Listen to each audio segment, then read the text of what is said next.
There was a comment made on the trying low oxalates group not that long ago that we should not take vitamin D with calcium. And that's kind of true, but it depends on what you're using that supplement for. So here's the nuance that we need to keep in mind. If you want to bind oxalate, that means you want oxalate to join with calcium and leave the body ideally. You may not want to be taking your calcium with vitamin D. Why? Vitamin D encourages your body to absorb the calcium, okay? However, we never absorb 100% of a supplement. Like if you're taking something as a capsule or as a tablet in particular, we're not likely to absorb 100% of that. So do we have to be as worried about the fact that our calcium comes with a bit of vitamin D to try and encourage absorption? No, there would still be some calcium that would likely remain in the gut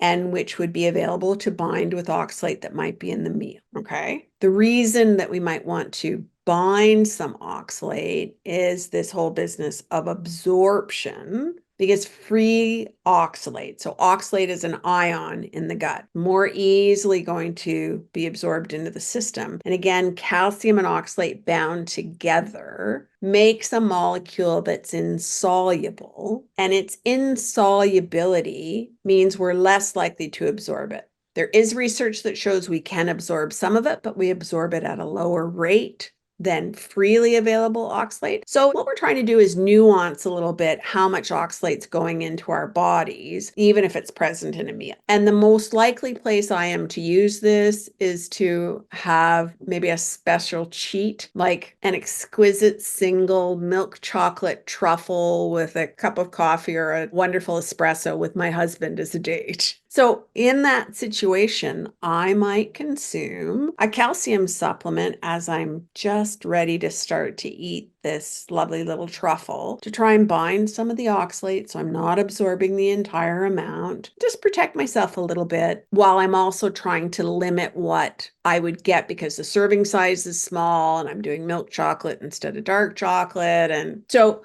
there's lots of pieces to that in terms of a strategy, but I would absolutely use calcium in that case. Keep in mind, if you're using calcium for binding with oxalate, it helps, but it's not a get out of jail free card. So there is research that says we can absorb some of this insoluble oxalate. So you'll hear lots of people say, oh, I just eat my spinach with dairy and I'm fine. Well, I'm going to want to talk to that person in about 10 years and see if they really are still fine. I would not treat it as a get out of jail free. So having said that, there was an interpretation on the TLO group that took off. I think it was with best of intentions, how somebody read something, that you couldn't have vitamin D at all when you're on low oxalate or when you're taking calcium to bind. So I'm hoping I've given you some nuance there. And honestly, for years, I took calcium with some vitamin D present all the time because I was more worried about the health and longevity of my bones than I was about binding oxalate in the average meal because I was mostly eating lower oxalate. So very nuanced kind of approach that we want to take when we're thinking about this. So can you take vitamin D with calcium? Yes, but what this means is that you will absorb more of the calcium in your supplement. So I've got some here, but what we really want to keep in mind is that it's actually encouraging better absorption. However, truth be told, you will not absorb all of it. Some will remain in the gut to bind with oxalate, which may be a benefit. And so not all or nothing. So if I can kind of summarize what I've been saying up to this point, it's just not all or nothing.